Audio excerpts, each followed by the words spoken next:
नमस्कार, मैं doctor Vedula Ramalakshmi mind body and soul की इस अद्भुत जर्नी में आप सभी का हार्दिक स्वागत करती हूँ। हायर सेल्फ या उच्चतर सोपान होते क्या हैं, इसके बारे में श्रीमद् भगवत गीता में विस्तार पूर्वक कहा गया है।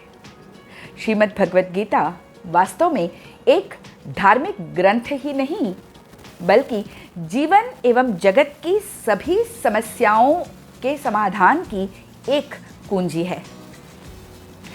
यह एक प्रिस्क्रिप्शन है, prescription for happy and healthy life.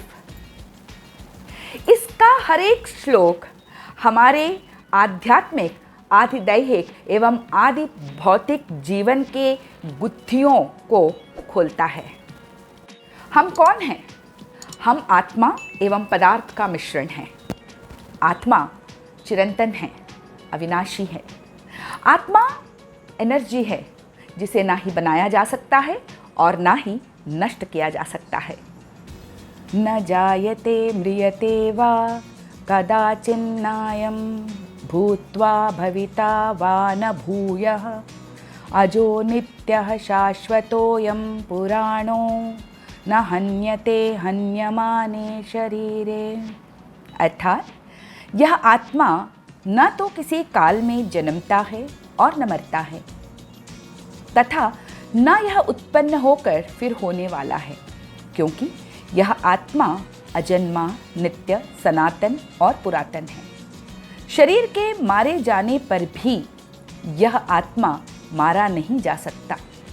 आत्मा एक शुद्ध चैतन्य शक्ति है जो हर शरीर में विद्यमान है एवं उसमें पृथकत्व का भाव नहीं होता है।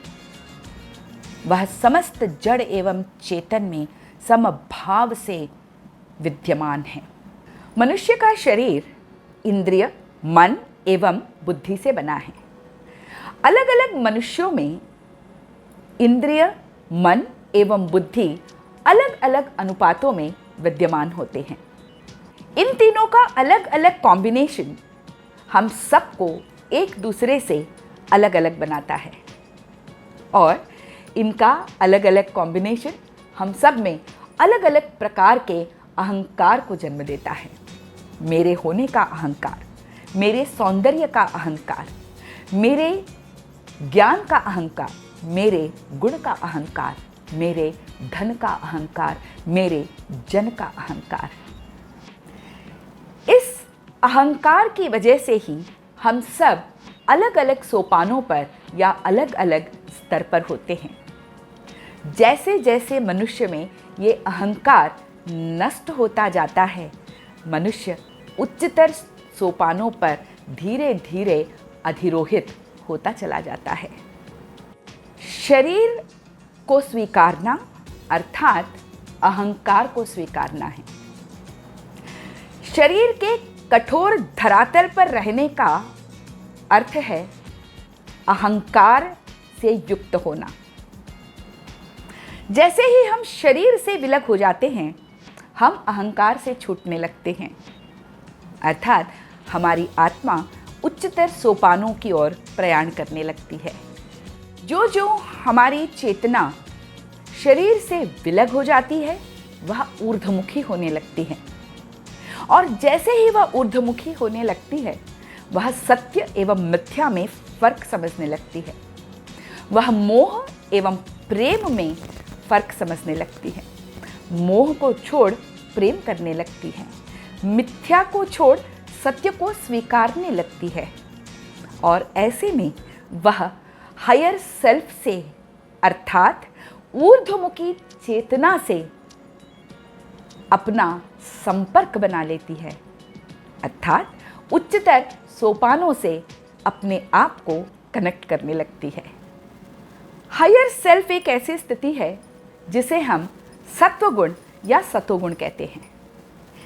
चेतना के विकास के अलग अलग स्तरों की वजह मनुष्य के भीतर गुणत्रय होते हैं। गुणत्रय अर्थात सतोगुण, रजोगुण एवं तमोगुण। ध्यान देने योग्य बात यह है कि रजोगुण, सतोगुण एवं तमोगुण, ये तीनों गुण शरीर के होते हैं, पदार्थ के होते हैं, आत्मा के नहीं।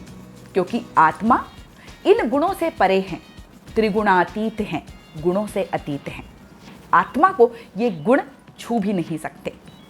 इसीलिए तो आत्मा अहंकार से भी परे है। अहंकार सिर्फ और सिर्फ पदार्थ का या शरीर का गुण होता है। गुणातीत आत्मा सदा ईश्वरीय सत्ता से संबद्ध है एवं लोकातीत है। गुण इस संसार में हमें अलग अलग व्यक्तित्व प्रदान करते हैं। तो क्या है ये गुणत्रय? क्या ये सिर्फ मनुष्यों के लिए है या संपूर्ण गोचर विश्व के लिए, संपूर्ण प्रकृति के लिए? जानने के लिए देखते रहिए माइंड, बॉडी एंड सोल।